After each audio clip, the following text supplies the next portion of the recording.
Hello, Idle Hero fans. Thank you for tuning in today for my patch update episode for Android 1.12.5 or iOS 1.13.5. There was a lot of changes in this, so I'm going to start off right away getting into the actual hero buffs because there were a lot of them. And the first one we're going to look at is actually going to be Dominator, which is comically one I actually have. This is on the official server, not on the private server. And they changed his primary ability so that it does more damage and it has a chance to freeze as well as heals him for significantly more. And I find it funny that they did this like just shortly after I said that Dragon Slayer was probably the best like free-to-play tank you could get, and they turned Dominator. I think Dominator now is pretty much better than him in almost every way because he's very tanky, just like Dragon Slayer.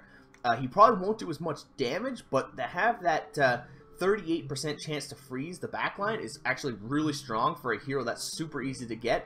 Now, I don't think he's going to be competitive for players who are either on the private server or who are paying a lot of money to actually keep their teams relevant and current.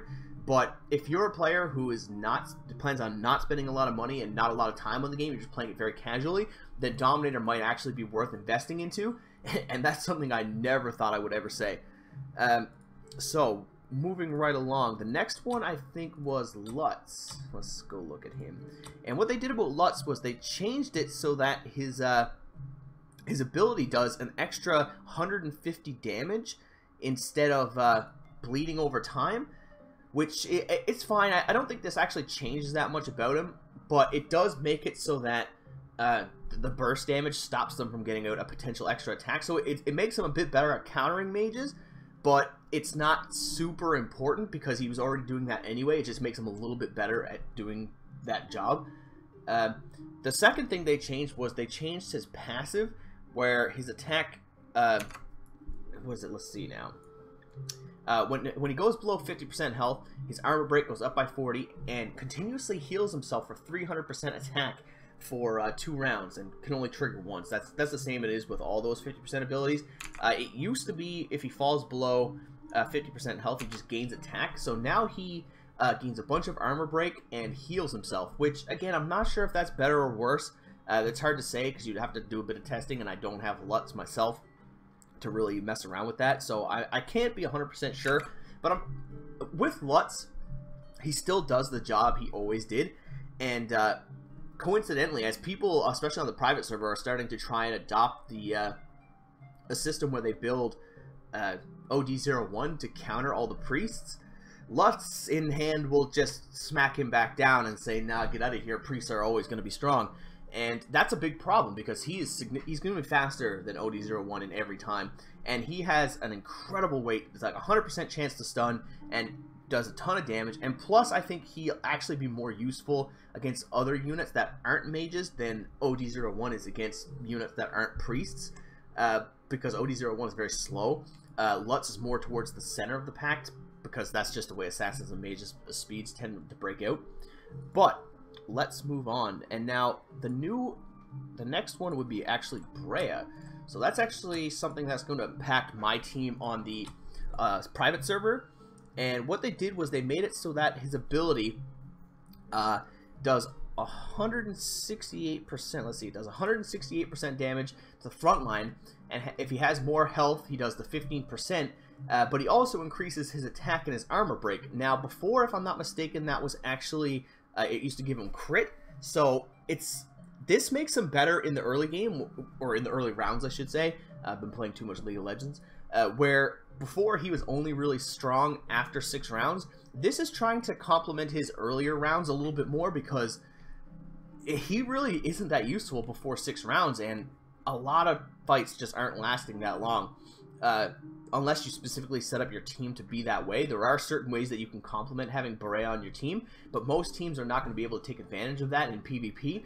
So this is just a way that they can try to build him up to be more useful in the actual, like, between 1 and 6 rounds, instead of just having this huge spike. He's going to grow a little bit more gradually, which it makes sense. It's a good change in my opinion. The next one, they also changed Dentalion.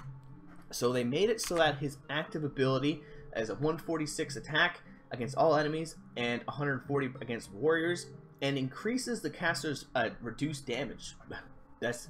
such a weird way to say that, but it basically gives him a damage reduction, and I think it always has done that, but I think the difference now is that it can't be dodged, which I guess they're starting to notice that Mickey is coming back, because as soon as Mickey enters the scene as a reasonable tank, the devs cannot deal with that. So they make sure that Dentalian can at least hurt her, even though she's not a warrior, so she's not going to get hit with all the extra damage. They're making sure that he's not going to get snuffed out by having a Mickey in the first slot, and that's fine, I guess. They hate Mickey, so I get it. They also changed, I think, like all of his abilities, actually. They changed his first ability so that it gives less armor, but now gives HP. They changed his second passive so that... no, they didn't change his second passive? Okay, so it's listed as a change, but it doesn't seem to be. But the last ability now heals himself for 52% instead of 36. Yeah, 36%. So they've upped the self-healing, which is good. But this is something you have to watch out for, because when Dentalian first came out, he was super strong because this ability was too strong. So with the fact that the meta has gotten a lot better now, and like heroes are stronger in general, this might not be a super big deal. But this is something to keep an eye out on, because Dentalian's abilities and powers strongly swing with the usefulness of self-cure. Because if this number gets too high and he starts healing up all the damage that he's getting dealt to him, then it becomes very quickly noticeable that this guy is an unkillable tank that actually does good damage as well. Especially with Sigmunds and Asmodels kind of roaming around. Brea's falling off a little bit. There are still quite a few people in the top tier that do have him, but not as common as the others, so... he's not as impactful as I was hoping he'd be coming in the future, because the warrior meta kind of shifted away once Brea kind of got nerfed, because he was super strong for a while, but then they nerfed him to make sure that when he hits around 6, he isn't just one-shotting everyone. They kind of brought that down a bit. He still is really strong, but people have noticed that it's just the spike is too severe, where he's too weak early and not strong enough at that 6 stage spike. But still, Dentalian's very powerful, and you'll need to keep an eye on him due to the self-cure. The next one I don't understand at all. They buffed Vesa in like every way possible. They made her active ability do like 60% more damage. They made her second passive, was it this one here? They made it heal her from I think 20% more, or 40% more actually. It used to be 80% attack, now it's 120. And they changed her third passive from a silence to a silence, as well as increasing her crit, if I'm not mistaken. Let's see. Silence. Nope, that's actually the same. I don't know. Some of these changes are listed as changes, but they're not. I don't know if that's a mistake in the notes. I've switched to trying to use the Reddit notes, but they're a little inconclusive. Some of them, most of them are really good, but some of them say that they're changes, but the text is literally verbatim. So I don't really know what to do with that. But anyway, the point is that Vesa right now just got stronger. She was already really powerful, but I guess they heard me saying that Ormus kind of does her healing job better, and they wanted to push it over the top to make sure that people were aware that, yeah, she heals. Her heals are not quite as good as Ormus, but she'll do a ton more damage. Like 260% damage right now is ridiculous. That is going to hurt so much, especially complemented by her heals. It's actually ridiculous how much Vesa is going to be doing. So anyone who did get a 9-star of her and working on a 10-star, you're in good hands. And the last change, I think, is Edgar. So they changed it so that his third passive, let's see, his third passive used to be when he falls below 30% health, he would gain 30 crit, 40... He would gain 30 attack and 40% crit, and this could only be triggered once. Now they've made the health requirement a little bit lenient, so it's 50% health, but he gains a little bit less attack and a little bit less crit. So I don't really think that actually changes that much. It does make it easier for him to proc his ability, but I don't think that changes his place in the meta. They also changed... nope, that was it for Edgar. Actually, they changed one more hero is what it was. They changed Honor Guard, which is interesting, because Honor Guard's kind of been one of those heroes that no one even talks about. He's so obsolete that it just doesn't really matter. So what they did was they made it so that his third passive, when he falls below 50% health, he increases all allies' armor by 100%. So it's basically just a stronger version of the last ability, because I think it only used to be 90%. Now it's 100%. Again, it's not really great. I don't know under what circumstance you'd choose Honor Guard even over some of like the other free-to-play heroes.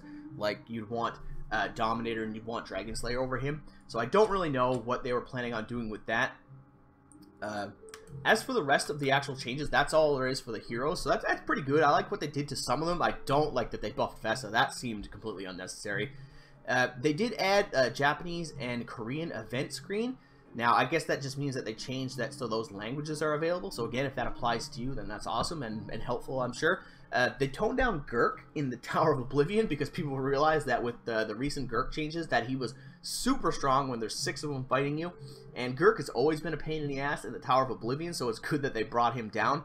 They also put in this little thing where they show you the odds of the summon chances for when you're in the summoning circle as well as in the profit tree. And this just seems a little weird that some of these numbers make sense, like the odds 1.58 for Heroics 5-star. That's fine. But some of them, like the odds for a basic summon is 0.05 for a 5-star. That's so hard to believe because I've seen a lot more than that number would indicate. Because that number would indicate that you're getting less than 1 in 1,000 summons. Like, I don't know. That just seems... That seems really unlikely that it's actually that low. If it is, I think people have just been extremely lucky. Either that or they only just changed it. But some of these numbers are interesting. Some of them are really weird, like that one. But that's just another quality of life change. I don't think it actually changes anything to do with the game. It just makes something else that you can look at. And as for the event itself, actually, the event itself is pretty awesome. The standard value packs are here. It's a Profit Orb event, which is not my favorite. But if you did work on Vesa and you do have 120 of those orbs, then here's another one that you can get for free. And you're going to have a completely overpowered hero whenever you do finish your 10-star. And plus there's a bunch of these pumpkins that you can get and these silver bells, which can be used for the other events, where you can use them to purchase other things, but you have to do it in progression. That's the kind of tedious thing here, is that you have to buy the Mickey avatar, then you have to buy the orbs, then you have to buy the gear, and then you get the orange artifact. So basically you're just working through, progress through these. And this is the same with these pumpkins.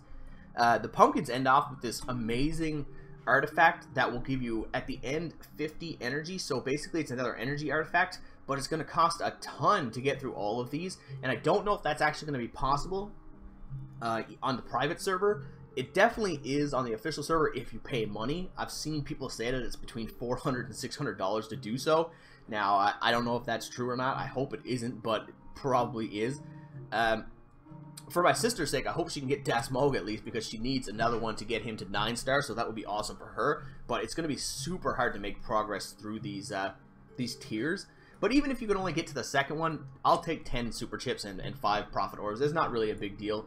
I don't know if Meh can change it so that the rate of drop of these pumpkins is higher on the private server, so more people can reach these stages. But I think there's also something you have to be wary about that, because if you do make the drop rate higher, I feel like you'd almost have to make it high enough that everyone could get it, because if you make the drop rate high enough that most people do, the people who can't get this artifact are going to be completely screwed over just by RNG of one event, to which they're not even really doing anything. It's just a matter of claiming your prize every day. So, or like your campaign rewards, because all you get those from the campaign. You find them in here, like the silver bell.